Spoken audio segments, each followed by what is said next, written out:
बऱ्याचदा कमी श्रमात आणि कमी कालावधीत जास्त नफा मिळवण्यासाठी लोक शेअर बाजाराकडे वळतात.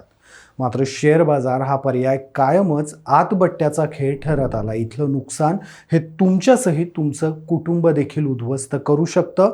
अशीच घटना बार्शी तालुक्यातून समोर आली आहे. बार्शीमधल्या एका मुख्याध्यापकानं शेअर बाजारात केलेल्या गुंतवणुकीनं त्यांना तब्बल 1,80,00,000 रुपयांचं अवाढव्य आर्थिक नुकसान झालं. हे नुकसान भरून काढण्यासाठी त्यांनी आपल्या नातेवाईकांकडून कोटभर रुपये उसने घेतले होते. मात्र हे नुकसान भरून येण्याची चिन्ह दिसत नाहीयेत. हे लक्षात आल्यावर आलेल्या नैराश्यातून या मुख्याध्यापकानं कुटुंबासमवेत स्वतःची ही जीवनयात्रा संपवली आहे. या घटनेत संबंधित मुख्याध्यापकानं अगोदर आपल्या पत्नीला आणि 2 मुलांना विष पाजलं आणि त्यानंतर स्वतः गळफास घेऊन आयुष्य संपवलं. सुट्टी असल्यामुळं संबंधित शिक्षक हे आपल्या हत्तीच या मूळ गावी आले होते. गुरुवारी रात्री ही घटना घडली. शुक्रवारी सकाळी जेव्हा दूधवाले दूध द्यायला संबंधितांच्या घरी गेले त्यावेळी हे प्रकरण उघडकीस आलं. या शिक्षकाचं नाव योगेश बाळासाहेब पाटील असं होतं.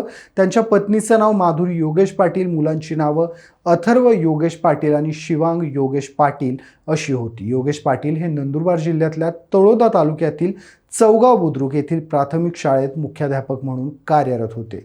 या घटनेनं परिसरामध्ये मोठ्या प्रमाणात हळहळ व्यक्त केली जाते.